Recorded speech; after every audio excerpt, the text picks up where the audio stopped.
Fala galera, beleza? Gilson na área. Galera, é o seguinte, trazendo aqui mais um vídeo para vocês e agora temos novidade no canal. Estamos iniciando agora uma nova fase do canal e para quem não me conhece ainda, que está chegando agora, me chamo Gilson Oliveira, né? E faço vários vídeos relacionados a colecionismos, a videogames e aeromodelismos e tal. E a partir de agora vamos mudar um pouco o tema do nosso canal. Vamos continuar trazendo algumas coisas para vocês relacionadas a games, a reviews, a demonstrações. Mas vamos ter agora uma nova etapa no canal e vocês vão gostar do que temos preparado para vocês aí. Estou aqui com a minha esposa e ela vai estar se apresentando para vocês.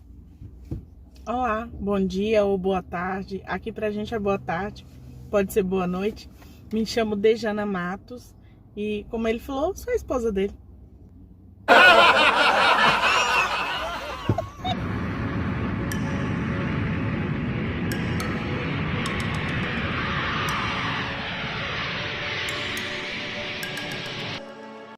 Olá, eu me chamo Dejana Matos.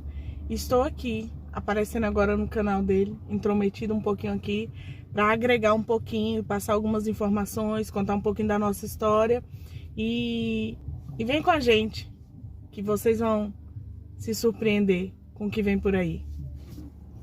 Então, fala eu ou fala tu? Fala tu ou fala eu?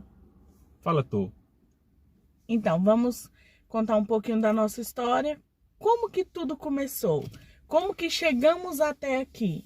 Quando? Bom, a nossa história, aliás, a história, né, começou ali de 2002 para 2003, quando eu tive a oportunidade de uma imigração para Irlanda do Norte, né? Tinha uma pessoa organizando uma viagem e tinha várias pessoas que iam trabalhar na parte de hotelaria na Irlanda. Pessoas venderam carro, venderam lotes, venderam móveis de casa para embarcar nessa viagem. O grande problema é que descobriu-se que a pessoa que estava fazendo esse intercâmbio era um estelionatário, né? Isso saiu nos jornais e tudo. E foi quando assim praticamente eu desisti não, né? Não tive como fazer essa viagem para a Irlanda do Norte. Em 2003 eu já conhecia a Dejana, né? Nossa família já era conhecida. E em 2003 ali a gente começou mais ou menos ali, né? Com aqueles olhares apaixonados e bom. E passou-se o tempo e em 2006 a gente casou, né? A gente casou. Mas antes de casar, você teve uma oportunidade em 2006.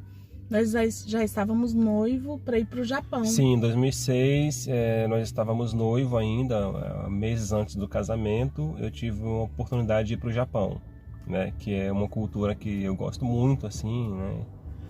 E por alguns fatores financeiro e psicológico, assim, eu acabei... E de coração.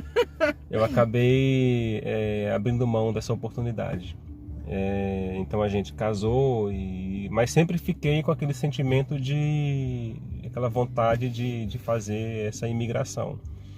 Não foi uma coisa que eu acordei hoje e falei, vou imigrar. Não, isso é um desejo, um sonho que vem de longa data, né? Eu trabalhei muito em cima disso, porque na verdade era um sonho meu, não era um sonho da Dejana, não era um sonho da minha família fazer uma imigração, até porque uma imigração ela custa muito, né? Ela custa muito, não só o valor financeiro. Eu acho que o valor financeiro é o mais fácil de você conseguir. Você vende bolo, você vende doce, você vende os móveis de casa, como foi o nosso caso, vendemos móveis, vendemos nosso carro no Brasil. Mas o valor mais alto a pagar é a saudade. Estar longe da família, assim, é algo que pesa muito, né? Pesa muito. E no início, ali, os primeiros um mês, 2 meses, a gente está eufórico com a nova vida, com um país diferente, cultura diferente. a gente acaba meio que a saudade ela meio que camufla, né? Mas passando isso, que você começa a ver a realidade de como que é a vida, das dificuldades para conseguir as coisas, assim, muitas vezes, a saudade ela começa a florescer novamente. Então, assim, é um preço alto a pagar, e eu digo que a saudade ela é esse preço mais alto a pagar.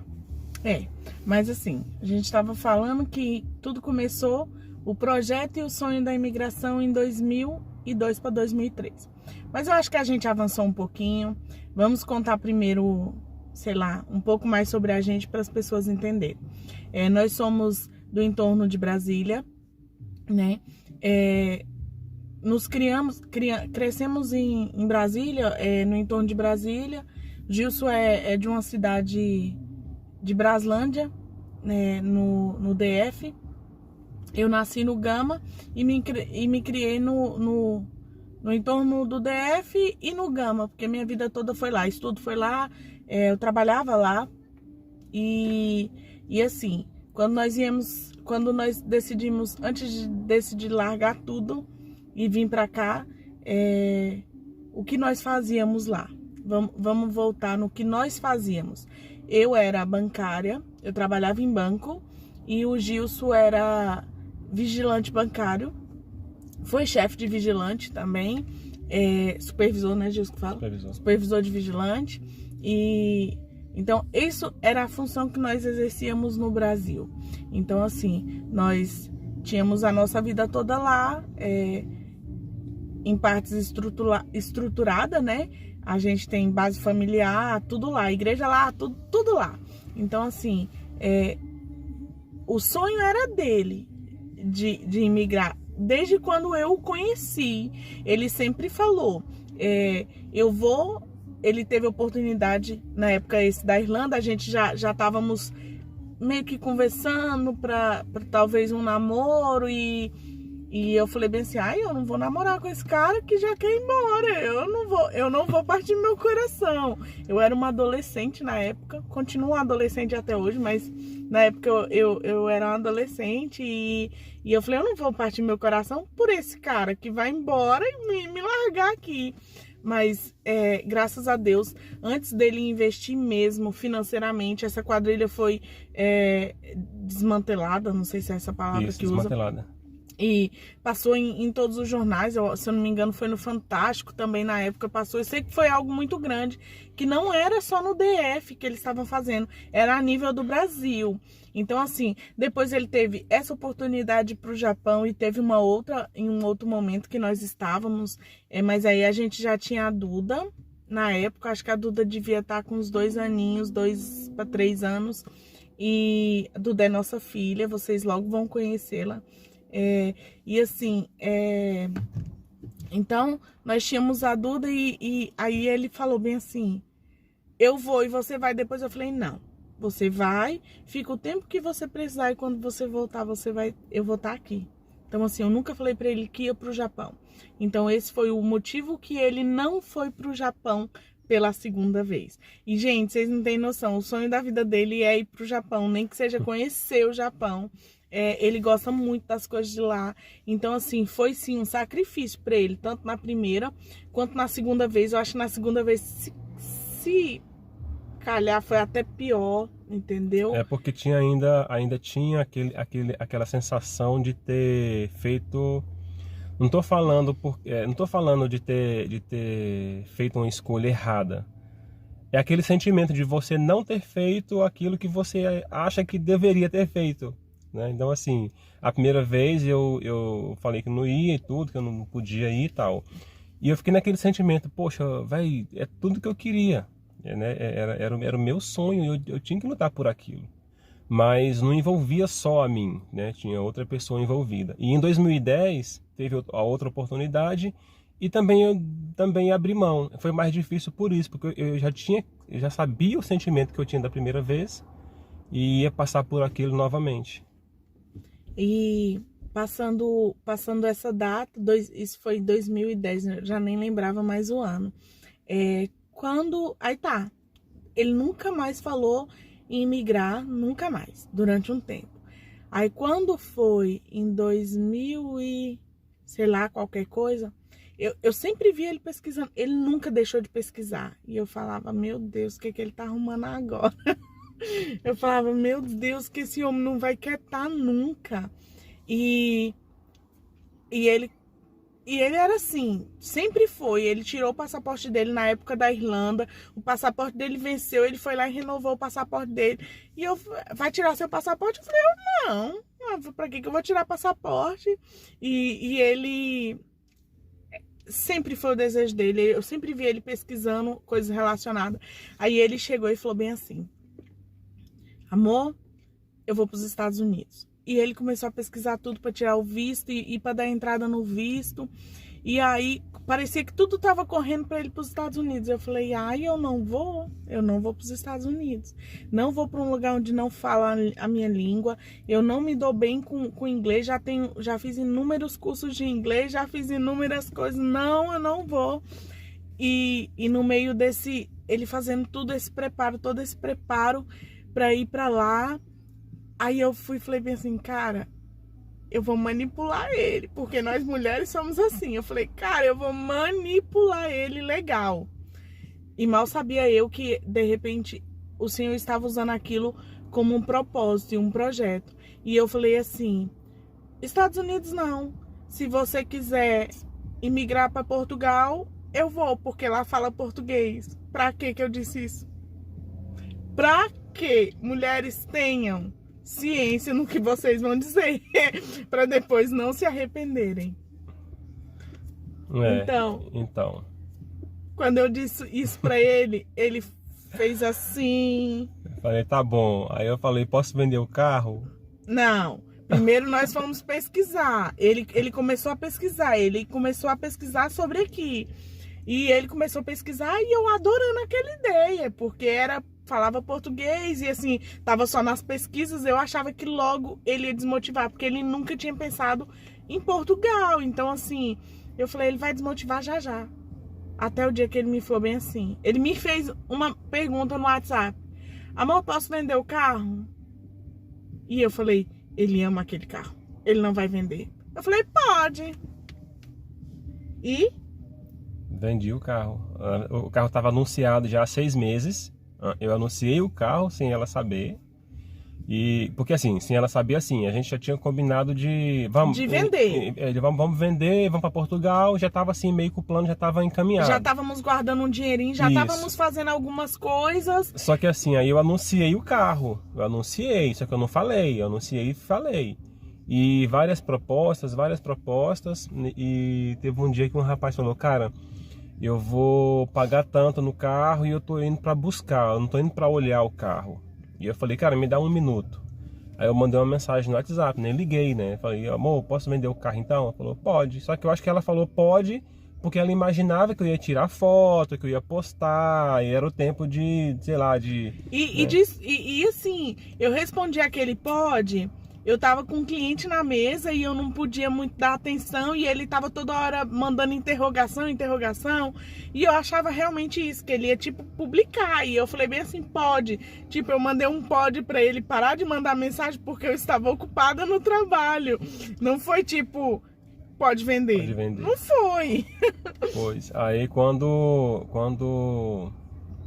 ela me falou, liguei pro cara e falei, olha, eu aceito a proposta, você pode vir buscar o carro. E assim foi. Quantos quilômetros que o cara foi buscar? 240 e alguma coisa, mais ou menos. O cara era de Goiânia. O cara de Goiânia foi pra Brasília buscar o carro. E sem ver. O cara falou, ó, ele viu pelas fotos, né? Ele falou, não, tô indo pra buscar. Se você quiser tanto no carro. Na verdade foi R$1.000 abaixo do valor que eu tava pedindo no carro. E ele veio para buscar o carro e ele levou. Quando ela chegou em casa que não viu o carro, aí pronto, aí ali eu olhei para ele, Gilson, cadê o carro? E o Gilson falou bem assim, eu vendi. Eu falei, Gilson, cadê o carro? E ele falou, eu vendi. Eu falei, você é louco? Aí ele falou, você falou que podia. Eu falei bem assim, mas aquele podia era não. As mulheres têm dessas coisas. Quando ela fala sim, é não. Quando ela fala não, é sim.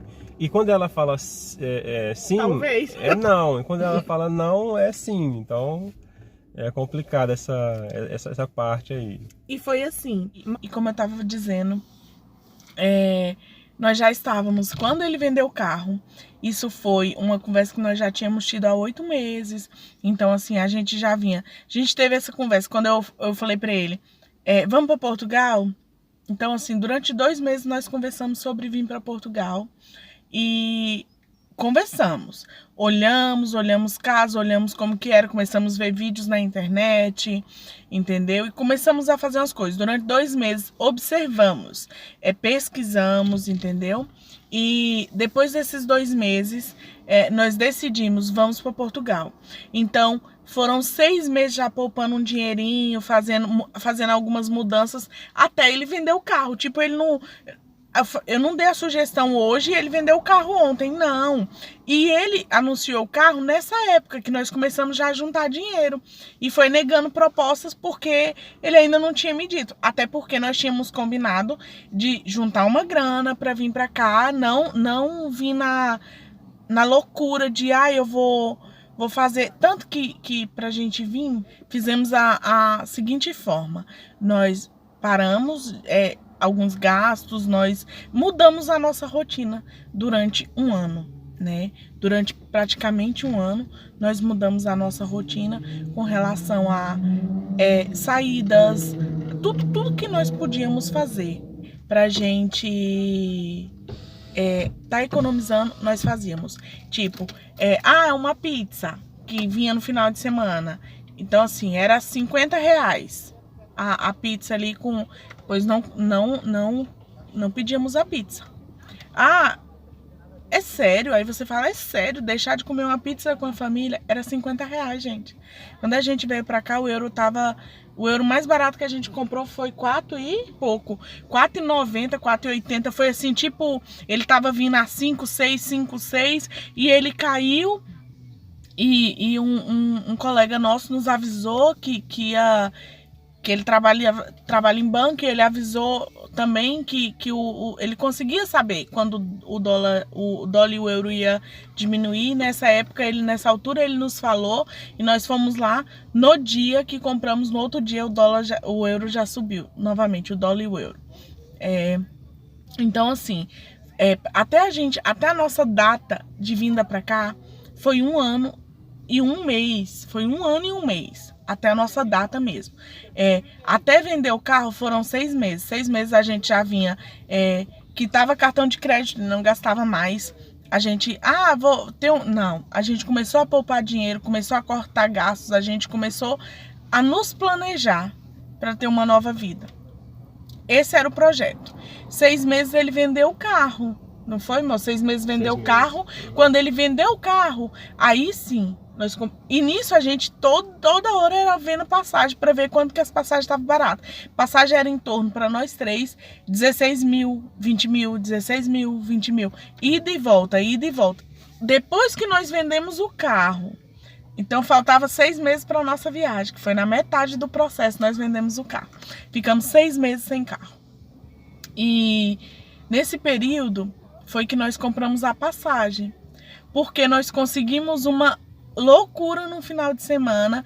De 14 mil as passagens, a gente conseguiu passagem por 7 mil para nós. 7 mil e qualquer coisa, né, Jus? Sim. Nós temos até aqui, depois a gente pode até pegar e mostrar para vocês. A gente tem todos os recibos, todas.